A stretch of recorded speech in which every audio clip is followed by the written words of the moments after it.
Welcome back to the Stephen A. Smith Show. Before I get on out of here, I had to talk about a story that's very, very important. And albeit indirectly, you've probably seen it by now. A video making the rounds, dramatic music, a narrator speaking in hushed, urgent tones about whispers, leaks, bombshell confirmations, and a massive cover-up designed to protect the WNBA's golden goose. The claim that Stephen A. Smith accidentally confirmed in some mysterious hot mic moment in some unnamed pre-production meeting that Stephanie White was forced out of Indiana, that there was an ultimatum, that the league itself orchestrated her removal, that the media buried it all. It sounds explosive. It sounds like the kind of story that changes everything. There's just one problem. None of it is real. And today on Simply Explained, we're going to do something that channel apparently isn't willing to do. We're going to actually look at the facts. We're going to pull apart this viral conspiracy piece layer by layer, show you exactly how these stories are constructed to manipulate you, and then tell you what the Stephanie White situation actually was. Because the real story, it's genuinely interesting. It doesn't need fabrication, and you deserve to hear it straight. Let's get into it. How the fake story is built. First, let's understand the architecture of a sports conspiracy video, because once you see it, you cannot unsee it. These videos follow a very specific formula. They open with a massive, vague claim, something like, "What if everything you know is a lie?" That line is designed to do one thing, make you feel like you've been deceived, and that this video is the only place telling you the truth. It's a psychological hook. It creates a sense of exclusive access before a single fact has been presented. Then comes the language. Pay very close attention to the language in these videos, because it is doing a lot of heavy lifting. Sources deep within the industry suggest, according to insiders, it was allegedly confirmed. Whispers from behind the scenes paint a picture. Notice what every single one of those phrases has in common.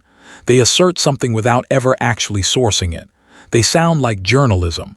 They have the shape of a news report, but there is no name, no outlet, no timestamp, no verifiable claim, just sources, just insiders, just whispers. This is called source laundering, and it is the backbone of every single fake sports conspiracy you will ever see online. The goal is to make an unverified rumor feel confirmed without ever actually confirming it. If you ask who said this, the answer is always some version of people in the know, which is just another way of saying nobody. Then comes the kicker, the thing that gives the whole story its supposed credibility. In this case, it's Stephen A. Smith. The video claims Stephen A. Smith accidentally confirmed the entire scandal. A hot mic moment, a pre-production slip, a comment so explosive that it sent frantic calls through the executive levels of both the WNBA and ESPN. Here's the question you should always ask when you hear something like that. Where is the clip? Stephen A. Smith is one of the most recorded, most watched, most documented figures in sports media. He appears on television for hours every week. He does podcasts, appearances, press junkets. His hot takes travel faster than light. If he genuinely said something that blew the lid off a league-wide conspiracy, even in a pre-production meeting, someone would have a recording. Someone would have leaked it. It would be everywhere. But there's no clip. There's no transcript. There's no date, no show, no witness named. Just the claim that it happened. And that claim, the single load-bearing pillar of this entire story, exists in exactly 0 verifiable places outside of this video. That's not a bombshell. That's a fabrication dressed in a suit. Let's talk about what Stephen A. Smith has actually said about Stephanie White and the Indiana Fever, because he has said things, publicly, on camera, on First Take. Smith has been critical of the Fever's front office decisions. He's questioned roster construction. He's talked about the pressure that comes with building around a generational talent like Caitlin Clark. These are real conversations that happened in real broadcasts that you can watch right now. But none of those conversations involve him whispering secrets about forced resignations in pre-production meetings. None of them include an accidental confirmation of a league-wide cover-up. His public commentary, which is already pretty candid, because that's literally his brand, doesn't come close to what this video attributes to him. And here's the thing about Stephen A. Smith specifically. He is not someone who needs a hot mic to say something controversial. This is a man who says controversial things professionally, on purpose, every single day. The idea that he's out here holding back some explosive truth and it only slipped out accidentally, that's not how Stephen A. Smith works. That's not how any of this works. The video uses his name as a credibility anchor, borrowing his reputation to make the story feel real, while attributing claims to him that he never actually made. That's not journalism. That's not analysis. That's just using someone's fame as a prop. What actually happened with Stephanie White? Now here's where we get to the real story. And again, the real story is actually worth telling. Stephanie White's departure from the Indiana Fever at the end of the 2024 season was a genuine moment in WNBA history. It was surprising to many people. It did raise real questions, and it happened in a genuinely complicated context. None of that requires invention. White had returned to Indiana as head coach for the 2024 season, a homecoming story, as the video correctly notes. She is an Indiana basketball icon, Miss Basketball, a Purdue star, a former Fever player who was part of championship-era teams. Her coaching record included leading the Fever to the finals in 2015. Her return felt meaningful. And then Caitlin Clark arrived. Clark's entry into the WNBA was unlike anything the league had seen, not just in terms of talent, though that part is real, but in terms of the commercial and media explosion that came with her. Overnight, every Fever game became a national event.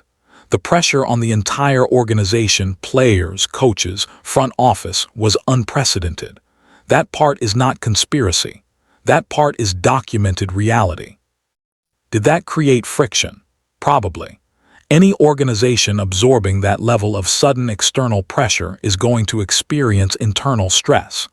Navigating the gap between long-term team-building philosophy and short-term commercial expectations is genuinely difficult. These are real tensions that real organizations face. What the public record shows is this. Stephanie White and the Fever mutually parted ways at the end of the season. The Fever then hired Amber Cox. Wait. Let's be precise here. The organization made front office and coaching decisions that reflected a new direction for the franchise. White went on to pursue other opportunities. Was there tension before that departure? Likely. Is tension between a coach and a front office unusual in professional sports? Absolutely not. It happens every single season across every single league. It's one of the most common dynamics in all of sports management. What didn't happen? There was no confirmed ultimatum, no documented fall in line or get out directive from the league office. No credible reporter, not at ESPN, not at The Athletic, not at any outlet covering the WNBA, published anything resembling the specific claims made in that viral video. And these are reporters who want the big scoop. They are actively looking for stories. The absence of any corroborating reporting isn't evidence of a cover-up. It's evidence that the specific dramatic version of events, the video presence, didn't happen. The cover-up claim is backwards. One of the most revealing moments in the fake video is when it explains why the story hasn't been covered by major outlets. Its answer: coordinated media suppression, a league-wide blackout, reporters silenced, credentials threatened, networks complicit. This is what's known as an unfalsifiable claim, and it's the oldest trick in the conspiracy playbook. If the story is everywhere, that's proof it's true. If the story isn't covered anywhere, that's also proof it's true, because the silence proves the cover-up. You cannot win against this logic because it's not designed to be tested. It's designed to immunize the story against scrutiny. Any journalist who doesn't cover it isn't being responsible, they're being silenced. Any outlet that disputes it isn't fact-checking, they're complicit. But think about this for a moment. The WNBA's media ecosystem right now includes hundreds of independent journalists, podcasters, beat reporters, and analysts. Many of them are specifically critical of the league's handling of the Clark era. There are credentialed reporters who have broken unflattering stories about the WNBA, about team management, about player relations. These people are not uniformly in the pocket of the league office. If there was a real forced resignation story with real documentation, with real sources willing to go on record, even anonymously in a verifiable way, someone would have published it. Not because they hate the league, but because that is literally their job and it would be the biggest WNBA story of the year. Nobody published it because nobody could confirm it, because it didn't happen the way the video claims. Why these videos exist and who they're for. It's worth asking, why does a video like this get made in the first place? The answer is simple. Outrage and conspiracy content perform extremely well on video platforms. A video that confirms your worst suspicions about a powerful institution, that tells you they're hiding something, and we're the only ones telling you the truth, is engineered to be shared. It triggers a specific emotional response that bypasses critical thinking. It makes the viewer feel smart for watching it, like they've accessed something hidden. The Caitlin Clark fan community, specifically, is a prime target for this kind of content. There is a genuine and understandable frustration among Clark fans about certain media narratives, about officiating, about how incidents involving her were handled. Those frustrations are real and they have a real basis. Content creators know this. So they take that real frustration and supercharge it with fabricated details, turning a legitimate conversation about genuine issues into a full-blown conspiracy that generates maximum engagement. The channel producing this content doesn't need the story to be true. They need it to be believed long enough for you to watch, share, and come back for the next one. By the time you figure out the sources don't exist, you've already given them your watch time. That's the business model, and it works until channels like this one call it out. Here's what I want to leave you with, because this isn't just about debunking one video. The Caitlin Clark era in the WNBA raises genuinely fascinating, genuinely complicated questions. Questions that don't require a single fabricated source to be worth discussing. How does any organization manage the tension between superstar-driven commercial value and team-first basketball philosophy? That's real. How should the WNBA handle player safety and physical play when its biggest star is getting targeted? That's real. What does the Stephanie White departure tell us about how Indiana's front office approaches roster and coaching decisions? That's real. What does Caitlin Clark's presence mean for the long-term financial health of the league, and who benefits most from that? That is a genuinely fascinating structural question. These conversations don't need hot mic leaks and bombshell confirmations from unnamed insiders. They need people willing to actually do the work, to look at the documented record, to read what credible reporters have actually written, to analyze the business dynamics and the basketball reality without needing to invent a villain. That's what Simply Explainied is here for. Not to tell you what you want to hear, not to confirm your suspicions with fabricated sources, but to give you the real picture, even when it's more complicated and less dramatic than a conspiracy video with a movie trailer voiceover. The viral video making the rounds about a Caitlin Clark cover-up and Stephanie White's forced resignation is built on a foundation of zero verifiable evidence. Its central claim, that Stephen A. Smith confirmed a league-wide scandal in some unnamed pre-production meeting, has no recording, no corroboration, no named source, and no journalistic trail. The language is designed to sound like reporting while actually asserting nothing that can be checked. The cover-up framing is designed to make the story immune to fact-checking.